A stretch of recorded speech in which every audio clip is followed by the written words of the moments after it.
అందరికీ నమస్తే. నేను మీ Venkatesh. Welcome to our channel. దాదాపుగా 3 నెలల క్రితం జైత్యాల జిల్లాకు సంబంధించి మల్లాపూర్ మండలం రేగుంట గ్రామం, ఆ గ్రామంలో ఒక వివోఏ అక్క సరిత అక్క పేరు దాదాపుగా 14-15 రోజులు నిరాహార దీక్ష నిరాహార దీక్ష చేసింది. ఎందుకంటే వివో పోస్ట్ కావాలంటే నిజంగా ఒక అగ్రకులాలకు సంబంధించిన వ్యక్తి నాతో మిస్బిహేవ్ చేసిండు, నాతో అసభ్యకరంగా ప్రవర్తించిండు. అందుకని నాకు ఈ పోస్టు నన్ను ఒక రకంగా లొంగ తీసుకోవాలనే ప్రయత్నం చేసిండు. అందుకని నన్ను ఈ పోస్ట్కు దూరం చేసిండు. ఇప్పుడు నాకు పోస్ట్ ఇస్తలేరు ఇది అని కీలకంగా చెప్తా ఉన్న నేపథ్యం చూసినాం. మనం కూడా దాదాపుగా సోషల్ మీడియాలో ప్రతి ఒక్క చోట వైరల్ అయింది. మనం కూడా మాట్లాడినాం. అక్కడ ఆ లొకేషన్కు రేగుంట గ్రామానికి కూడా మనం పోవడం జరిగింది. అయితే దాదాపుగా ఆ పోస్ట్ అప్పటిసుంది ఇప్పటిదాకా పెండింగ్లో ఉన్నది. శతవిధాలుగా ప్రయత్నం చేసినాం. కానీ ఇప్పుడు మనం నరసింగరావు కూడా కాల్ చేసినాం. కాంగ్రెస్ పార్టీ నియోజకవర్గ ఇన్ఛార్జు నరసింగరావు గారు కూడా కాల్ చేసినాం. కాకపోతే మరి ఆయన ఇన్వాల్వ్ అయిందా లేకపోతే ఆయన పక్కదారి పట్టించిరా, కిందున్న నాయకులు ఏం చేసిరా అన్నది కీలకంగా మనం చూసినాం. మేబీ నరసింగరావు గారు ఇలా ఇన్వాల్వ్ కాలేదు అనిపించింది. ఎందుకంటే ఈ కింద ఉన్నోళ్ళే ఏదో పెదరికం చేద్దామని ఒక ఆడపిల్ల పైన పెత్తనం చేసే కార్యక్రమం చేసినట్టు అనిపించింది. సరే, ఏదేమైనప్పటికీ రేపు ఎన్నికలు ఉన్నాయి. ఈ వివో పోస్టుకు ఎన్నికలు నిర్వహిస్తూ ఉన్నారట. మనం ఒకసారి గతంలో చేసిన వీడియోలు కూడా ఒకసారి చూపించే ప్రయత్నం చేస్తాం మీకు. ఇది అయితే మనం అక్కడ ఈ సరితక్క దగ్గరికి వెళ్ళడం జరిగింది. దాదాపుగా మనం ఈ శ్రీనివాసరెడ్డి లైంగిక వేధింపులు చేస్తున్న నేపథ్యంలో అక్కడ సరితక్కతో మాట్లాడడం జరిగింది. మనకు చెప్పిన మిత్రులు సరితక్కతో మాట్లాడడం జరిగింది. అయితే ఇక్కడ పెద్ద ఎత్తున అక్కడ ధర్నాలు జరుగుతూ ఉంటే, నిరాహార దీక్ష జరుగుతూ ఉంటే, నిరాహార దీక్ష జరుగుతూ ఉంటే మనం వాడికి వెళ్ళడం జరిగింది. లైవ్లో వీడియో తీసుకోవడం జరిగింది. ఏది అక్కడ కాంగ్రెస్ పార్టీ ఇన్ఛార్జ్ అయినప్పటికీ, నియోజకవర్గ ఇన్ఛార్జ్ నరసింగరావు అయినప్పటికీ నరసింగరావు గారికి ఫోన్ చేయడం జరిగింది. నువ్వు బెదిరిస్తున్నావు అని మాట్లాడిండు. బెదిరింపు కాదు, ఒక ఆడబిడ్డకు అన్యాయం జరుగుతుంది, అండగా నిలవాల్సిన బాధ్యత మీకు ఉన్నదా లేదా అని మనం మాట్లాడడం జరిగింది. అయితే రాగానే అలా తన అనుచరులు ఫోన్ చేసిరు. ఇక బీసీ మహిళకు అండగా నిలిచినందుకు నరసింగరావు అనుచరులు ఫోన్ చేసిరు. నువ్వు మా సార్ని ఎట్లా అడుగుతావు, మా బాస్ని ఎట్లా అడుగుతావు అంటే, మీ బాస్ నీకు కాదు, మీ బాసు నీకు కావచ్చు కానీ ప్రజలకు కాదు, ప్రజలకు అందుబాటులో ఉంటుడే ప్రజానాయకుడు. కానీ మీరు అనుకుంటున్నారు కావచ్చు సమస్యలు ఎక్కడుంటే సమస్యలు మీ దగ్గరికి రావు, మీరున్న సమస్యలు ఉన్న కాడికి మీరు వచ్చి చెప్పాలని నేను చెప్పిన ఆ రోజు నరసింగరావు గారితో. అయితే ఈ అక్కకు రేపు ఎన్నికలు జరుగుతూ ఉన్నాయి. మరి ఈరోజు ఎన్నికలు జరిగేదట, మరి పోస్ట్ పోన్ అయ్యాయట. మరి రేపు ఈ విషయంలో అంటే నరసింగరావు గారు ఇలా ఇన్వాల్వ్ అయ్యి ఇది అంత పెద్ద చిన్న విషయాన్ని పెద్ద పట్టించుకుంటాడని నేను అనుకుంటలేను. శతవిధాలుగా ప్రయత్నాలు చేశారు మాకు ఆపేందుకు. రేపు ఎన్నికల నేపథ్యంలో మొత్తం మహిళా సమాజం మొత్తం అక్కడ ఉన్న ఆ సంఘాలు మొత్తం ఈమె వైపే ఉన్నాయని చెప్తా ఉన్నది. కానీ నైట్ ఏమైనా చేసి ఇంకేమైనా కార్యక్రమాలు చేస్తారా, మరి దీన్ని ఏ విధంగా ఏమైనా అడ్డుకునే ప్రయత్నం చేస్తారా? నిజంగా ఈ అక్కకు అండగా నిలవాల్సిన బాధ్యత మనకున్నది. అక్కడ రేగుంట గ్రామానికి సంబంధించిన ప్రజలకు ఉన్నది, నాయకులకు ఉన్నది, వాళ్ళకున్నది, ఆడ మహిళా సోదరిమణులకు ఉన్నది. ఎందుకంటే పాపం అక్క పరిస్థితి చాలా దారుణంగా ఉన్నది. వాళ్ళ ఇంట్లో పనిచేసి వాళ్ళ ఆయనకు నడుము ఏదో ప్రాబ్లం ఉన్నది, పనిచేసే పరిస్థితులు లేరు. ఈ అక్క పనిచేస్తేనే కాస్త కూస్తో ఇంటి కాలం గడిపే కార్యక్రమం ఉన్నది. అయితే ఇద్దరు ఆడపిల్లలు పాపం. ఒకసారి చూసే ప్రయత్నం చేద్దాం, ఈ అక్కతో కూడా మాట్లాడే ప్రయత్నం చేద్దాం. మనం ఆ రోజు మాట్లాడినాం. 10వ రోజు జరిగిన బీసీ మహిళా నిరాహార దీక్ష పట్టించుకొని అధికార పార్టీ నాయకులని మనం మాట్లాడినాం చాలాసార్లు కూడా మేము. అయితే ఇక్కడ జరుగుతున్నది ఏంటంటే, ఒక ఆడపిల్లనే కదా ఏం చేస్తుంది, పెద్దరికం చేస్తే ఊరుకుంటుందా లేకపోతే ఇంకేమనుకుంటుంది అంటే సమాజం మొత్తం చూస్తూ ఊరుకోరు. ఎవరు కానీ చూస్తూ ఊరుకోరు. ఎందుకు ఊరుకుంటారు? రేపు ఇప్పుడు ఎవరు కూడా సోషల్ మీడియా ఉన్నది. అసలు ఈ అక్కని చూస్తూ ఉంటే ఒక ఎమ్మెల్యే క్యాండిడేట్ని చూసినట్టు అనిపిస్తూ ఉంటుంది నాకైతే. ఒక ఎమ్మెల్యే అభ్యర్థి ఎట్లా ఉంటారో, ఒక నియోజకవర్గానికి సంబంధించిన నాయకులు పల్లెటూరులో ఒక టెంట్ వేసుకొని నిరాహార దీక్ష చేస్తూ ఉంటే కనీసం పట్టింపు లేకుండా ఎంత దారుణంగా ఒక మహిళను నిజంగా అంత చులకనగా చూసిరంటే చాలా బాధ అనిపించింది నాకైతే అక్కడికి పోతే. ఇక నరసింగరావు ఈ శ్రీనివాసరెడ్డి అంటే ప్రెస్ మీట్ పెడతా, నువ్వు రావాలి రేగుంటకు అని రెచ్చగొట్టే ప్రసంగాలు చేసిరు. మరి ఆ ప్రెస్ మీట్ కూడా పెట్టలే, పోలీసు వాళ్ళు పెట్టనియలేదో మరి పెట్టలేదో తెలియదు. కానీ ఇటువంటి చిన్న విషయాలలో ఇన్వాల్వ్ అయ్యి అనవసరంగా మీరు రాజకీయం చేయండి తప్పులేదు, కానీ ఆడపిల్లలపైన పెత్తనం చేద్దామనుకోవడం, ఇంకేదో చేద్దామనుకోవడం ఇది మూర్ఖత్వం అవుతుంది. పార్టీ అధికారంలో ఉన్న రోజులు ప్రజలకు సేవ చేయాలి, ప్రజలకు కావాల్సిన అవసరాలను తీర్చాలి. మీరు ప్రజాశ్రేయస్సు కోసం నిజంగా అభివృద్ధి పనులు చేయాలి, డెవలప్మెంట్ చేయాలి. మీ ఊరికి ఏం లోటు ఉన్నది, ఏం కాదు, ఏం కావాలి, ఎమ్మెల్యే దగ్గరికి వెళ్ళి ఏ ఫండ్స్ తీసుకురావాలి, ఒక నియోజకవర్గానికి సంబంధించిన ఎమ్మెల్యే కూడా పాపం ఎమ్మెల్యే చేయలేని పరిస్థితులు ఉన్నాయి. ఆ రోజు మనం పోయి మాట్లాడినాం. అక్కడ ఎమ్మెల్యే కూడా నడుస్తలేదు. అంటే అధికార పార్టీ ఉన్నది, సరే ఎక్కడైనా కానీ అధికార పార్టీ ఉంటుంది. అధికార పార్టీ ఏం చేస్తుంది ఏం కథ అన్నది ఇటువంటి పెద్దరికాలు కాదు చేయాల్సింది.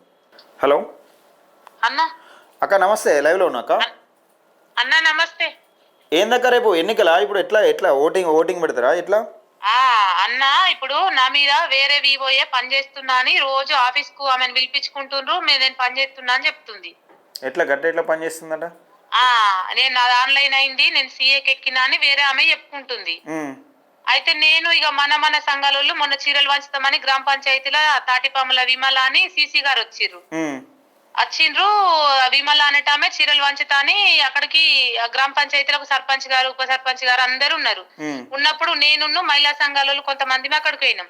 ఇక పోయిన తర్వాత సార్ మరి మీకు ఈమెను ఎందుకు రానిచ్చారు ఇక్కడికి, మరి ఈమె ఆన్లైన్ లో అయిందా ఈమె పేరు, మరి చీరలు వంచే అధ్యక్షురాలు అందరి మద్దతుతోటే ఎక్కిండ్రు వాళ్ళు, మరి ఎవరిని అడిగి సార్ ఇట్లా చేస్తున్నారు, ఏదున్నా కూడా సభ్యులందరినీ పిలిచి వాళ్ళ నుంచినామనంటే మేము ఒప్పుకుంటాం సార్, సీఏకు ఈమె ఉండని అధ్యక్షురాలకు వాళ్ళు ఉండరు, మాకు అభ్యంతరం లేదు.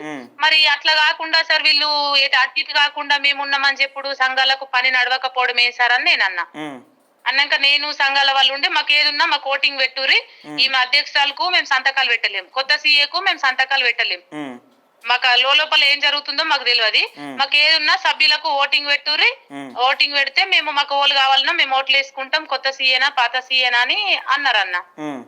ఈ అన్నాక నేను సరే కానీ సరే ఎట్లా నేను ఒప్పుకుంటా, ఇక సర్పంచ్ గారికి చెప్పిన సరే సర్పంచ్ గారు ఎలక్షన్ పెడతారా మీరు మీటింగ్ పెడతారా ఎట్లన్నా పెట్టుర్రి, నాకు సభ్యుల మద్దతు వస్తే నేను ఉంటా, నాకు సభ్యుల మద్దతు రాకుంటే నేను ఉండను అని చెప్పినాక సీసీ గారు ఏమన్నారు, వీళ్ళు మొన్న ఏదో తీర్మానం చేసి కొత్త సీఏకు పంపించినామమ్మ జిల్లాకు, ఇంకా ఆన్లైన్ లో ఈమెది కాలేదు, రిటర్న్ గా రిపోర్ట్ ఏం రాలేదు అని సార్ అన్నాడు.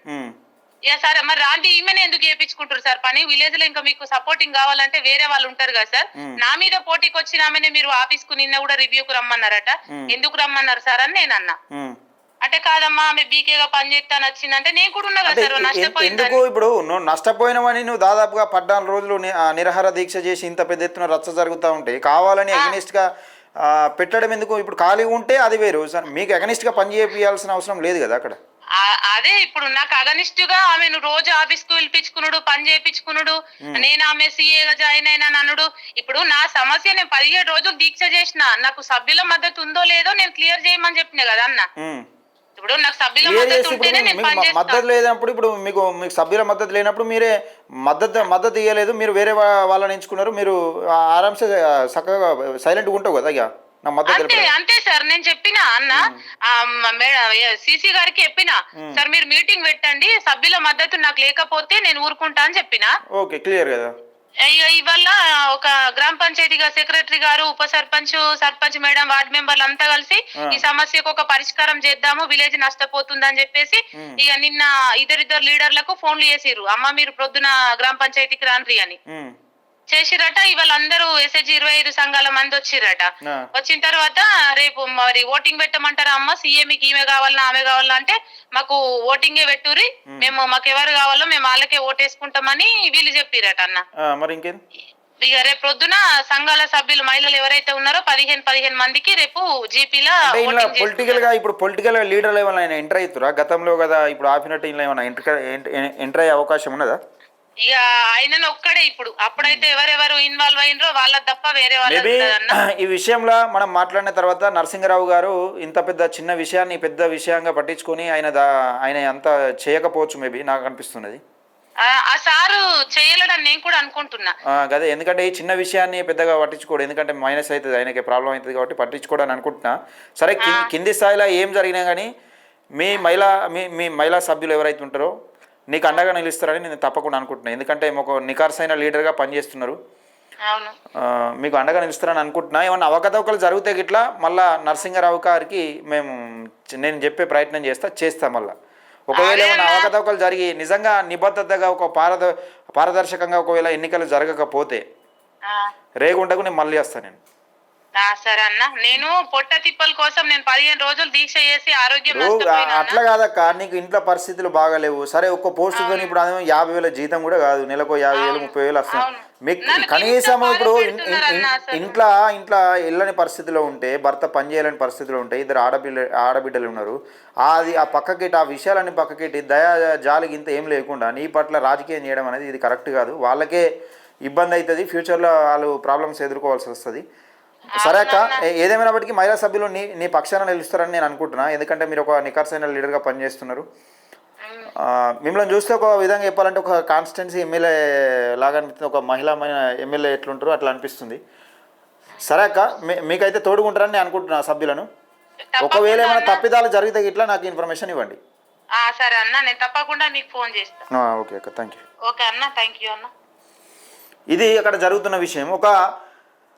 ఒక మహిళ విన ఒక బీసీ బిడ్డ పాపం, అది ఓ పెద్ద జీతం కూడా కాదు, అంటే పెద్ద వేలకు వేలు వస్తుంది. నిజంగా ఏమైనా అలా దోపిడీ చేయచ్చు, అది ఇది చేయచ్చు, ఇంకేమైనా ఉంటుంది అంటే అది కాదు. ఈ చిన్న విషయాలలో ఇన్వాల్వ్ అయ్యి ఇంత పెద్ద రాజకీయాన్ని మన పెద్దరికం గేడగా చూపించాల్సింది. మన గ్రామానికి ఏం అవసరం ఉన్నాయి, ఏం నిధులు కావాలి, మన గ్రామంలో ఏం లోటు ఉంది, అసలు ప్రజలు దేంతో ఇబ్బంది పడుతున్నారు, గిది కాదా మనం తెలుసుకోవాల్సింది, గివి కాదా ప్రజలకు చేయాల్సింది. ఈ చిన్న చిన్న రాజకీయాలు చేయడం, పెద్దరికం చేయడం, వాళ్ళని బెదిరించుకోవడం, ఇవి కాదు మనకు కావాల్సింది. ఇది కాదు లీడర్ లక్షణాలు ఇవి కాదు. దయచేసి ఆ రేగుంట గ్రామానికి సంబంధించి మహిళా సభ్యులు ఎక్కకు అండగా నిలుస్తారని మనస్ఫూర్తిగా కోరుకుంటున్నా. దయచేసి వీడియోని ఒక మందికి షేర్ చేయండి, లైక్ చేయండి. దాదాపుగా 3 months కింద మనం చాలా ఈ అక్క కోసం కష్టపడ్డాం. ఇప్పటి వరకు కూడా పోస్ట్ పెండింగే ఉన్నది. ఇప్పుడు ఆ పోస్ట్ రేపటితో తెలియబోతా ఉన్నది. మరి ఎవరికి వస్తుంది ఏం కథ చూడాల్సిన అంశం. దయచేసి వీడియోని ఎక్కువ మందికి షేర్ చేయండి, లైక్ చేయండి, మన ఛానల్ని సబ్స్క్రైబ్ చేసుకోండి.